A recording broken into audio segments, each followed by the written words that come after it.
बिस्मिल्लाहिर्रहमानिर्रहीम, अस्सलाम वालेकुम। मैं हूं मोहम्मद अदनान और आप देख रहे हैं program professional development with Mohammad Adnan.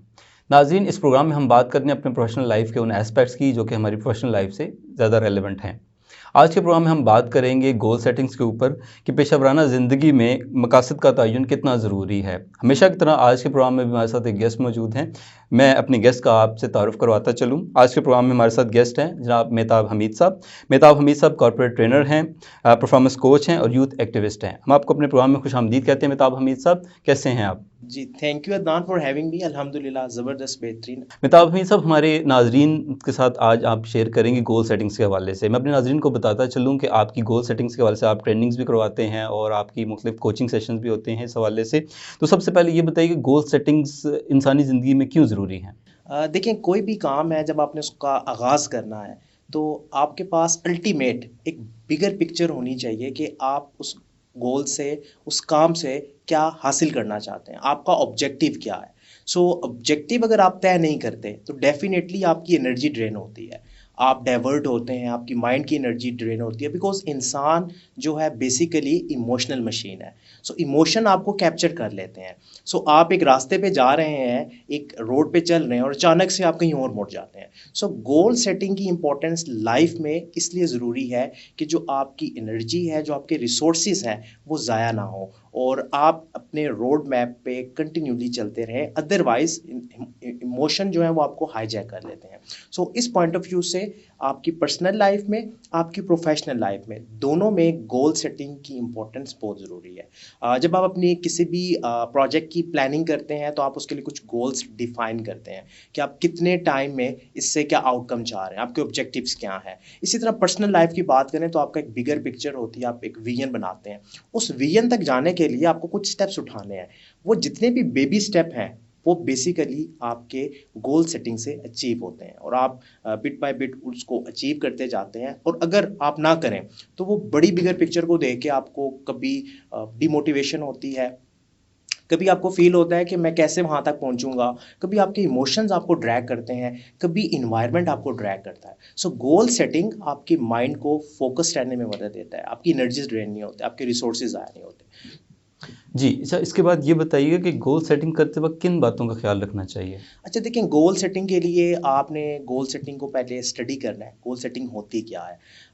अगर आप पर्सनल लाइफ की बात करें तो पर्सनल लाइफ में आपकी लाइफ का पूरा एक व्हील है, उसके डिफरेंट सेक्टर है। आपकी हेल्थ है, आपकी स्पिरिचुअलिटी है, आपके रिलेशनशिप्स हैं, आपके फाइनेंशियल गोल्स हैं, इसके साथ साथ आपकी हॉबीज़ हैं कि आप अपनी हॉबीज़ को कितना टाइम दे रहे हैं, फिर आप अपना टाइम सर्विस एरिया में कितना स्पेंड कर रहे हैं। सो आप अपने लाइफ व्हील को देखते हैं, फिर उसमें आप उसको मार्क करते हैं कि आपने किस सेक्टर के लिए गोल्स बनाने हैं।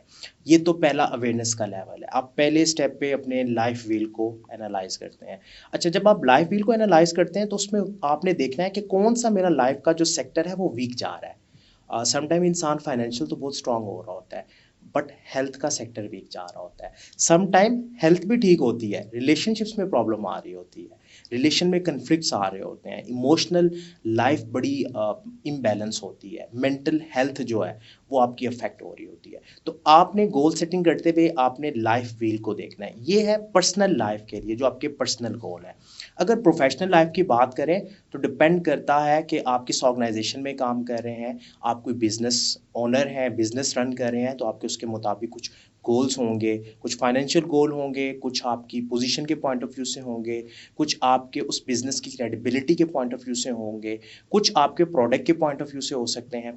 आप जॉब कर रहे हैं, जॉब में भी आपके गोल्स होते हैं। दो तरह के गोल्स हो जाते हैं ना जी, आप, एक तो वो आपके मतलब जॉब के दौरान ही या हम्म, बिजनेस के दौरान ही आपके दो तरह के गोल्स हो जाए। जी, एक आपके पर्सनल गोल पर्सनल, हैं जो कि आपने अपने लिए अपनी करने ज़ात के हैं लिए और करने दूसरे हैं। आपकी ऑर्गेनाइजेशन के गोल्स होंगे एग्जैक्टली, जिनको आपने उसके एग्जैक्टली, मुताबिक लाइन से काम करना एग्जैक्टली। है। यानी उस कि एक पर्सनल आपका फेज आ गया और दूसरा आपका जो है वो आपका प्रोफेशनल आ गया। सो अब दो डायमेंशंस हैं, तो सबसे पहले अंडरस्टैंड करना है कि आप किस डायमेंशन पे काम करना चाह रहे हैं। हम नाजरीन को यहाँ पे थोड़ी सी क्लैरिटी दे दें कि ये पर्सनल गोल्स आपकी पर्सनल लाइफ से रेलेवेंट नहीं है, जो आपकी जॉब में आप जो स्पेंड करते हैं, लाइक आपने अगर 5 साल बाद इस जगह पहुंचना है तो वो आपका पर्सनल गोल होगा, वो ऑर्गेनाइजेशन का गोल नहीं होगा। ऑर्गेनाइजेशन का गोल होगा कि ऑर्गेनाइजेशन ने उस 5 साल बाद वहां तक कैसे अच्छा, पहुंचना इसको है। मैं थोड़ा सा आपको और क्लियर कर दूं। जब हम ऑर्गेनाइजेशन की बात करते हैं तो वहाँ पे हमारे कलेक्टिव गोल्स होते हैं, कलेक्टिव ऑब्जेक्टिव होते हैं। ऑर्गेनाइजेशन देखती है कि हमने अपनी ऑर्गेनाइजेशन को किस लेवल पे लेके जाना है, ठीक है। उसमें हर पार्टिसिपेंट का, हर एम्प्लॉय का एक अपना किरदार है, और उस पॉइंट ऑफ व्यू से हर पर्सन अपने लिए कुछ देखता है, विजन करता है, अपने इमेजिनेशंस के अंदर देखता है कि मैं 5 साल बाद किस पोस्ट पे होऊंगा, मैं कौन से काम को देख रहा हूँ। तो ये बेसिकली आपके प्रोफेशनल लाइफ के अंदर ये गोल्स लाई करते हैं, बट ये ऑर्गेनाइजेशन के लिए नहीं है, इनफैक्ट ये आपके अपने लिए है। बिल्कुल ऑर्गेनाइजेशन के कलेक्टिव गोल है जिसमें ऑर्गेनाइजेशन अपनी ग्रोथ देख रही है, बट अल्टीमेटली ऑर्गेनाइजेशन की ग्रोथ जो है वो डिपेंड कर रही है एम्प्लॉयज़ की ग्रोथ पे। सो अगर एम्प्लॉय की ग्रोथ नहीं हो रही, एम्प्लॉय मेंटली रिलैक्स नहीं है, तो डेफिनेटली ऑर्गेनाइजेशन की ग्रोथ भी अफेक्ट करेगी। बिल्कुल सही, बिल्कुल सही।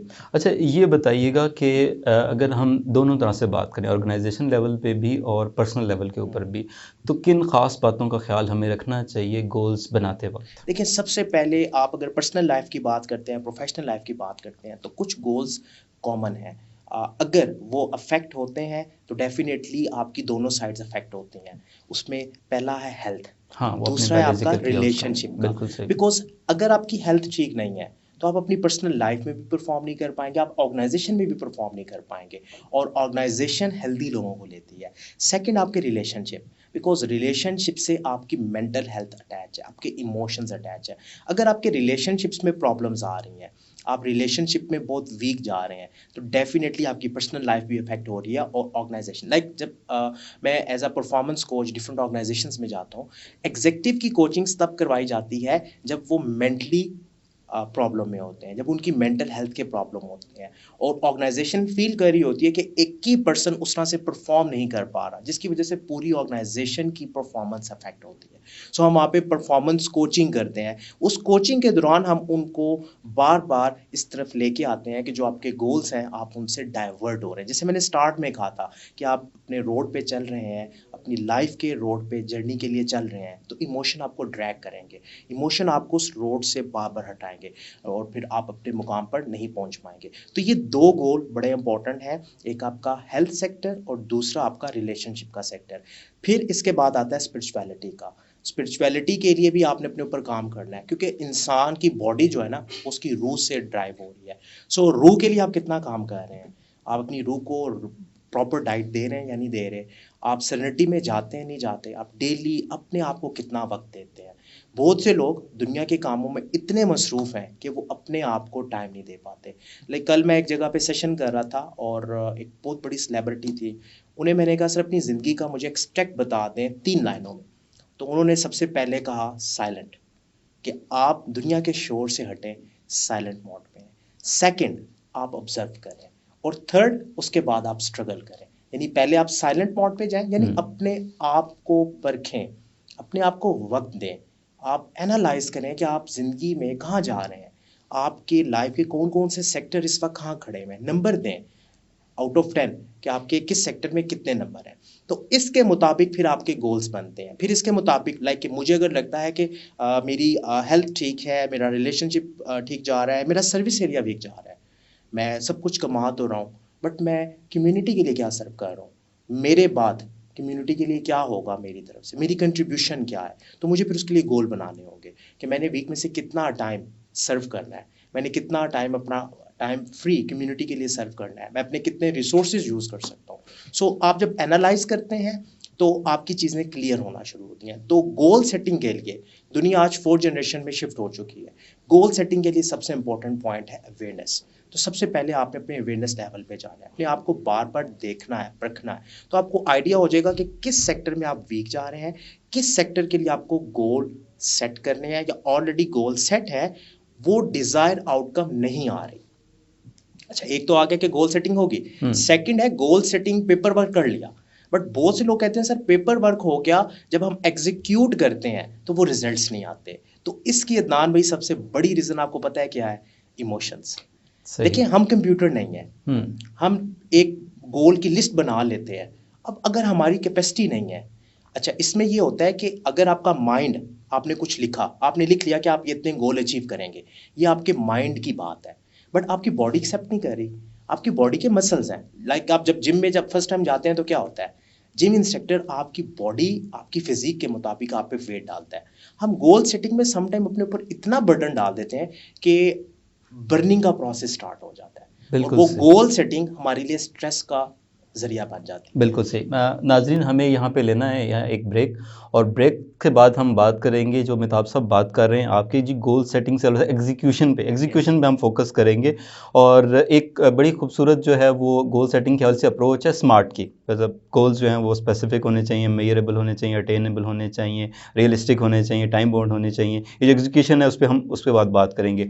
नाज़रीन, यहाँ पे हम ले रहे हैं ब्रेक, और ब्रेक से बाद हम वापस आएंगे और मेहताब साहब से हम ये भी पूछेंगे कि हमारे स्टूडेंट्स हैं वो जब स्टडी लाइफ में कैसे गोल सेटिंग कर सकते हैं ताकि वो प्रोफेशनल लाइफ में आने से पहले अपनी लाइफ को और बेहतर बना सकते हैं। तो मिलते हैं एक ब्रेक के बाद।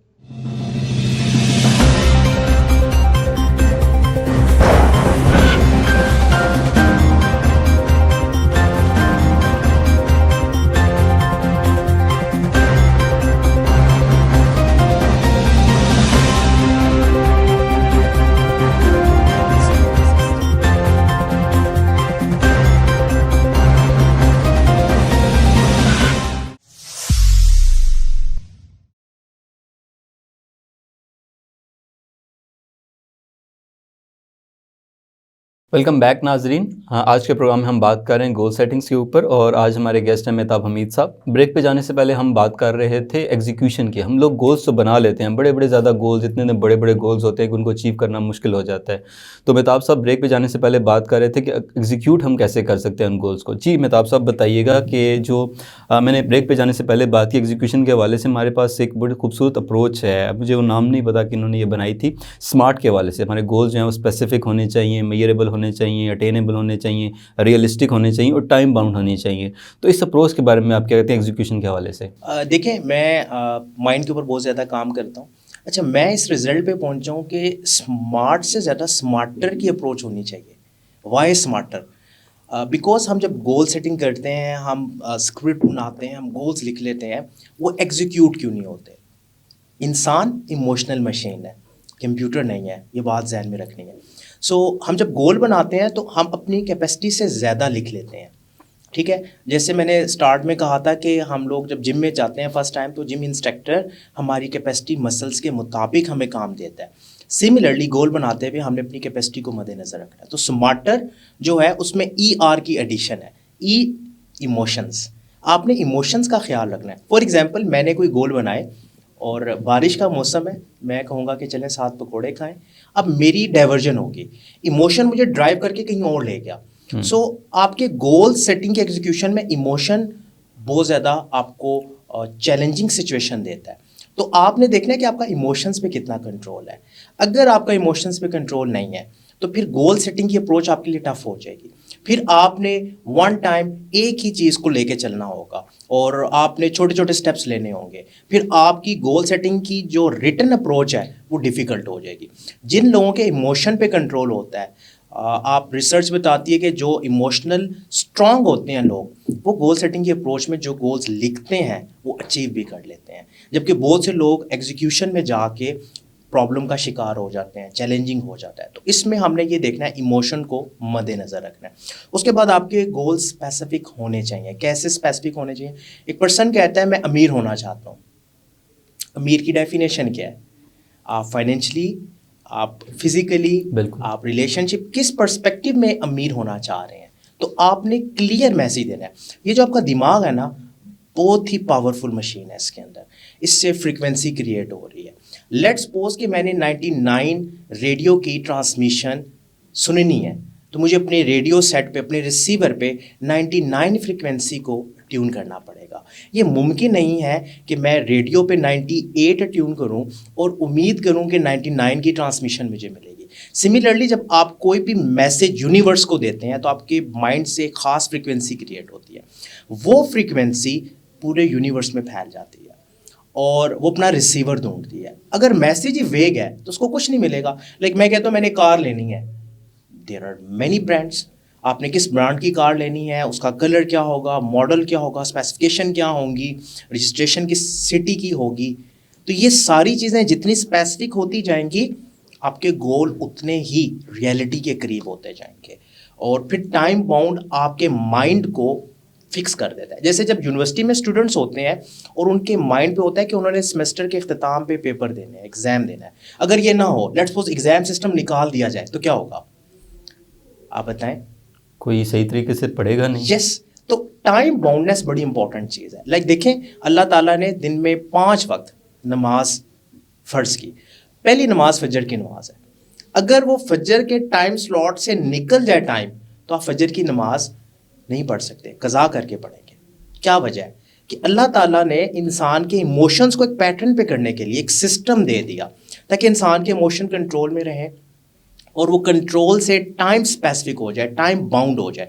सो आपके गोल स्पेसिफिक होंगे, रियलिस्टिक अप्रोच पे तब होंगे जब वो टाइम बाउंड होंगे। बहुत से लोग कहते हैं कि हम ये काम करेंगे, इंशाल्लाह हम अपनी ज़िंदगी में करेंगे। वेग मैसेज है, आप अपने माइंड से वेग मैसेज यूनिवर्स को देने हैं, तो रिसीविंग नहीं होगी। मैंने अपनी लाइफ पे ये फार्मूला अप्लाई किया, मैंने चीज़ों को स्पेसिफिक किया, मैंने टाइम बाउंड किया, और मैंने जो फ्रिक्वेंसी क्रिएट की, अल्हम्दुलिल्लाह वो चीज़ें मेरी तरफ अट्रैक्ट होना शुरू होगी। तो जैसे लॉ ऑफ अट्रैक्शन कहते हैं, बेसिकली लॉ ऑफ वाइब्रेशन है।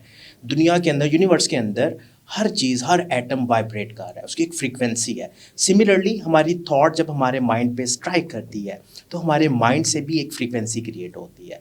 तो इसीलिए कहते हैं आप जैसा सोचते हैं वैसा बन जाते हैं। तो आपकी थॉट्स क्लियर होनी चाहिए, स्पेसिफिक होनी चाहिए, और टाइम बाउंड होनी चाहिए। ये 3 चीज़ें आ गई, अब आप रियलिटी के करीब तरीन होगे।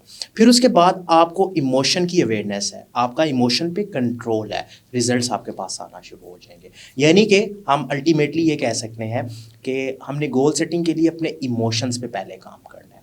हमने देखना है कि कहाँ पे हमारे इमोशन हमें हाईजैक करते हैं।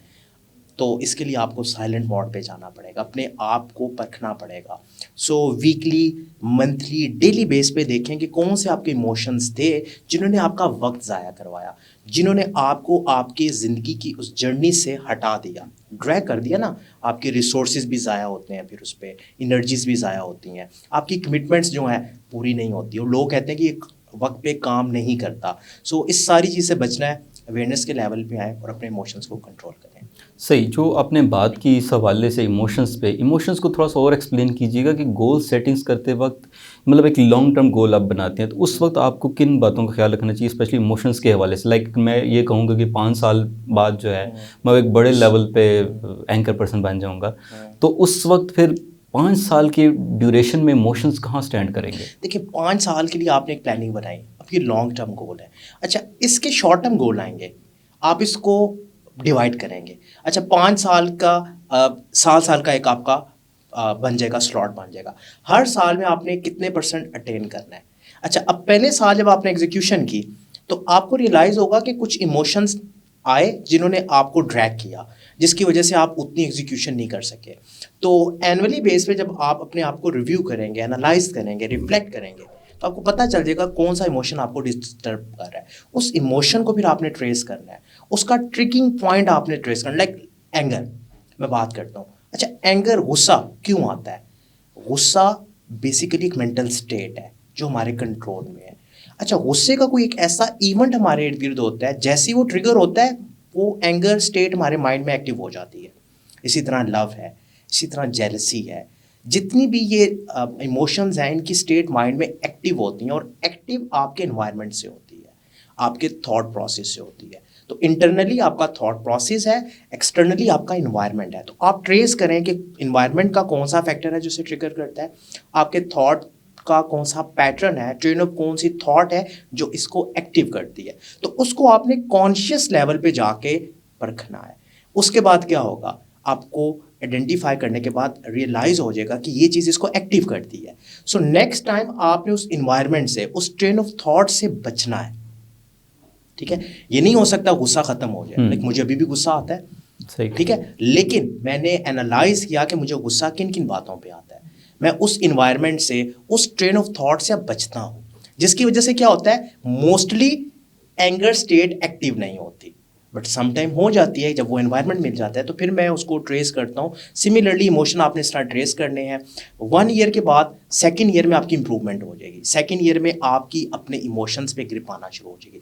5 ईयर का ना लॉन्ग टर्म गोल है, सो आपने 1 ईयर पे उसको ट्रेस करना है। अब फिर 1 ईयर के भी आपने स्मॉल गोल्स बनाने हैं, लाइक कि आपने उसके क्वार्टर कर लेने हैं, 4 क्वार्टर आके हर क्वार्टर को आपने रिफ्लेक्ट करना है। प्रॉब्लम तब आती है जब हम रिफ्लेक्ट नहीं करते।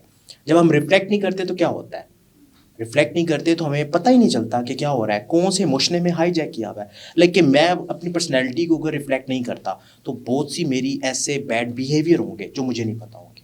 मैं कुछ ऐसे वर्ड्स इस्तेमाल कर दूंगा जिनका इम्पैक्ट मेरे अपने माइंड पे, मेरे रिलेशनशिप पे बुरा पड़ेगा। आपको पता है वर्ड की फिलॉसफी बड़ी इंपॉर्टेंट है, बिल्कुल। आपकी माइंड की डिक्शनरी बड़ी इंपॉर्टेंट है। लाइक मैंने अपनी लाइफ से बहुत से वर्ड कॉन्शियसली एलिमिनेट कर दिए। मैं फेलियर के वर्ड को मैंने ख़त्म कर दिया, प्रॉब्लम के वर्ड को ख़त्म कर दिया, प्रॉब्लम की जगह मैं चैलेंज का वर्ड लिया। अब प्रॉब्लम का वर्ड क्या करता है, प्रॉब्लम का वर्ड बेसिकली मुझे एक नेगेटिव फीलिंग देता है, मैं डिमोटिवेट हो सकता हूँ। लेकिन चैलेंज, वाओ, मुझे एक्टिव कर देगा कि मेरे लिए एक चैलेंज आ गया। इसी तरह फेलियर, फेलियर का वर्ड भी आपको नेगेटिव फीलिंग देता है, यानी आप फेल हो गए, आपकी साइकी थोड़ी सी डिस्टर्ब होती है। बट आप कहते हैं फीडबैक, अच्छा मैंने एक स्टेप लिया, फीडबैक नहीं ठीक आया, इसका मतलब है कि मैं ये जो स्टेप ले रहा हूँ ये ठीक नहीं ले रहा, मैंने जो वे अपनाया ये ठीक नहीं है, मुझे कोई और रास्ता लेना चाहिए। ठीक है, तो आपने दूसरे साल में भी फिर ये देखा, फिर तीसरे साल में, फिर चौथे साल में, तो अल्टीमेटली 5वें साल तक पहुंचते हुए आपका वो गोल मैक्सिमम अचीव हो जाएगा और आपकी एनर्जी रिसोर्सेज वेस्ट नहीं होंगे। अब लेट्स सपोज दूसरा केस देखते हैं, आपने 5 साल तक किसी भी रिफ्लेक्शन के प्रोसेस को नहीं अपनाया, आपने 5 साल तक अपने इमोशन को ट्रेस नहीं किया। अब मे भी हो सकता है आपका 1 साल बीच में इमोशन ही ले जाए, तो अब 1 साल की वर्किंग आप कैसे पूरी करेंगे, तो आप अपने डिज़ायर रिजल्ट तक नहीं पहुंच सकते। सो डिज़ायर आउटकम तक पहुंचने के लिए आपने ह्यूमन साइकी को समझना है। एक और बड़ी इंपॉर्टेंट चीज़ मैं यहाँ पे डिस्कस करना चाहूँगा, जो मैं अपनी ट्रेनिंग्स में भी अपनी ऑडियंस को लाजमी सिखाता हूँ, माइंड मैकेनिज्म। हमारी पूरी बॉडी जो है ना, इसको कंट्रोल करता है माइंड। बिल्कुल। और हम पूरी ज़िंदगी बड़ा कुछ पढ़ लेते हैं, माइंड मैकेनिज्म को नहीं सीखते। लेट्स सपोज मेरे पास कोई मोबाइल है, मैं कोई नई इलेक्ट्रॉनिक मशीन लेता हूँ, वो कैसे ऑपरेट करूँगा उसको, मुझे उसके मेथड को समझना पड़ेगा। सिमिलरली माइंड का भी मैकेनिज्म है, आपका बिहेवियर कैसे क्रिएट होता है। मेरे ख्याल से ये थोड़ा सा लंबा टॉपिक हो जाएगा और हम एक स्पेशल प्रोग्राम आपके साथ इस पे कर सकते हैं जी इस बिल्कुल हवाले बिल्कुल से। लेकिन यहाँ पे मैं इसको इसलिए थोड़ा कोड कर रहा हूँ, बिल्कुल शॉर्ट सा क्लू दे देता हूँ कि आपने माइंड मैकेनिज्म को सीखना है। माइंड मैकेनिज्म से आपका बिहेवियर बनता है और बिहेवियर ही आपके इमोशन, आपका इमोशन आपके बिहेवियर को ड्रैग करता है। तो ये अगर आप इस प्रोसेस को ट्रैक कर लेते हैं तो उसका फ़ायदा क्या है, आपका आपके बिहेवियर पे कंट्रोल आ जाता है, आप अपने बिहेवियर को रीशेप करते हैं। तो मेरे उस्ताद ने बड़ी अच्छी बात की थी, उन्होंने कहा जो ट्रेनर है ना, वो मास्टर इन जहाद बिन नफ्स होता है, वो मास्टर इन जहाद बिन नफ्स होता है, यानी वो अपने नफ्स के साथ जंग करता है। तो इमोशंस को कंट्रोल करना क्या है, नफ्स के साथ जंग करना। ज़रूर, आपका बड़ा अच्छा आपने बताया। माइंड मैकेनिज्म पे हम एक स्पेशल प्रोग्राम करेंगे इस हवाले से। आखिर में चूँकि हमारे पास चूँकि टाइम कम है, मैं ये जानना चाहूँगा स्टूडेंट्स जो हैं उनको आप क्या सजेस्ट करेंगे स्टडी लाइफ के दौरान, जो स्टूडेंट्स यूनिवर्सिटी में हैं वो प्रोफेशनल लाइफ में भी आना चाह रहे हैं, इस वक्त वो जो 4th सेमेस्टर में या 7th 8th सेमेस्टर में जो पढ़ रहे हैं, BS के या MS के स्टूडेंट्स जो हैं, उनको आप क्या सजेस्ट करेंगे गोल सेटिंग से वाले से, वो कैसे अपने गोल सेट करके अपनी प्रोफेशनल लाइफ में आ सकते हैं? नंबर 1, विजन बनाएं, स्टडी के बाद क्या करना है, बिकॉज ये बड़ा इंपॉर्टेंट है। बहुत से स्टूडेंट्स का विजन ही नहीं होता कि उन्होंने स्टडी के बाद क्या करना है, तो वो लाइफ जहाँ ले जाती है वहाँ चले जाते हैं। जब आपका विजन बन गया कि आपने स्टडी के बाद वो काम करना है, क्या उस प्रोफेशन में आना है, उसका फ़ायदा ये है कि स्टडी के दौरान आप बड़े एक्टिव रहते हैं, आप अपनी असाइनमेंट्स, अपने प्रोजेक्ट्स फुल मेहनत के साथ करते हैं और आपको पता होता है कि मैंने इसमें एनर्जी लगानी क्योंकि मेरा अल्टीमेट विजन कुछ और है। तो सबसे पहले स्टूडेंट्स अपना विजन बनाए, लॉन्ग टर्म विजन कि ज़िंदगी में कहाँ अपने आप को स्टैंड कर रहे हैं। उसी बेस पे उनके एजुकेशनल गोल्स बनते हैं, उसी बेस पे उनकी परफॉर्मेंस मेजर होती है, उसी बेस पे वो अपनी प्रैक्टिकल अप्रोच पे आते हैं। अदरवाइज़ मैंने देखा है कि मैं यूनिवर्सिटीज़ में यूथ के साथ काम करता हूँ, कर दिखाने की जस्तजू पे मैंने पूरे पाकिस्तान में सेशंस किए, बट मुझे जो चीज़ मिली लैक ऑफ क्लैरिटी और गोल सेटिंग नहीं है, विजन नहीं है। अब गोल सेटिंग के लिए आपने विजन को पहले मद्देनजर रखना है। पर्सनल लाइफ की अगर बात करें, प्रोफेशनल लाइफ से हट के, क्योंकि ऑर्गेनाइजेशन के ऑब्जेक्टिव्स होते हैं उनको आपने अचीव करना होता है, बट पर्सनल लाइफ के लिए आपने अपने विजन को देखना है। तो विजन सबसे पहले आएगा, उसके बाद गोल्स आएंगे, क्योंकि विजन तक जाने के लिए आपको डिफरेंट स्टेप से गुजरना है। जैसे देखिए, बच्चा मैट्रिक में मैट्रिकुलेशन कंप्लीट करता है, कॉलेज में जाता है, फिर यूनिवर्सिटी में जाता है। ये एकेडमिक का एक जो प्रोसेस है, ये एक बिगर विजन के लिए है। और बिगर विजन माँ बाप ने क्या देखा होता है, मेरा बेटा मेरी बेटी ज़िंदगी में किसी अच्छे मुकाम पे जाएगी। वो जो अच्छा मुकाम है, ये एक विजन है, एक बिगर पिक्चर है। सिमिलरली स्टूडेंट अपने लिए एक बिगर विजन बनाए, उस विजन की बेस पे अपने गोल बनाए, स्मार्टर की अप्रोच को अप्लाई करें, इमोशंस को देखें, अपनी कैपेसिटी के मुताबिक गोल लिखें। लाइक एक सेमेस्टर का जो कोर्स है वो एक हफ्ते में नहीं पढ़ा जा सकता, ठीक है, बिकॉज ये हमारे मसल्स नहीं है ना इतने। तो रियलिस्टिक अप्रोच पे गोल्स बनाएं और डेली बेस पे रिफ्लेक्ट करें। वेरी सिंपल, यही फार्मूला है, इसको अप्लाई करें, इंशाल्लाह रिजल्ट्स आएंगे। बहुत शुक्रिया मेहताब साहब, आज हमारे प्रोग्राम में अपने तशरीफ़ लाए और आपने बड़ी अच्छी गोल सेटिंग्स वाली से बातें की। Thank you so much Mehtab जज़ाकल्लाह खैर, बहुत साहब। शुक्रिया। नाज़रीन, ये था हमारा आज का प्रोग्राम। आज के प्रोग्राम में हमने बात की गोल सेटिंग्स के हवाले से, और आखिर में मेहताब साहब ने बड़े अच्छे तरीके से स्टूडेंट्स को ये सजेस्ट किया कि वो सबसे पहले अपना विजन बनाएं और उसके बाद साथ अपने लॉन्ग टर्म स्टडी के गोल्स बनाएं। जब हम यूनिवर्सिटी से जब वो निकलेंगे तो उस वक्त उन्होंने क्या करना है। इसके अलावा उन्होंने बड़ा अच्छा बताया कि आपकी पर्सनल लाइफ में आपने आपकी जो ये देखना है कि गोल्स आपकी हेल्थ में कैसे बेहतर, आप अपनी हेल्थ के कैसे बेहतर कर सकते हैं। इसके साथ साथ आप अपनी जो प्रोफेशनल लाइफ है उसको कैसे बेहतर कर सकते हैं, और इसके साथ साथ आप रिलेशनशिप को कैसे बेहतर कर सकते हैं। तो आपने अपनी प्रोफेशनल लाइफ को बेहतर करने के लिए गोल्स बनाने हैं, अपनी रिलेशनशिप को बेहतर करने के लिए गोल बनाने हैं, अपने हेल्थ को इंप्रूव करने के लिए अच्छे से गोल्स बनाने हैं। तो ये था आज का हमारा प्रोग्राम। हमारा यूट्यूब चैनल हक न्यूज़ का, आप उसको सब्सक्राइब कीजिए। इसके साथ साथ आपकी स्क्रीन पर हमारा फेसबुक पेज का लिंक आ रहा है, आप हमारे फेसबुक पेज को लाइक कीजिए।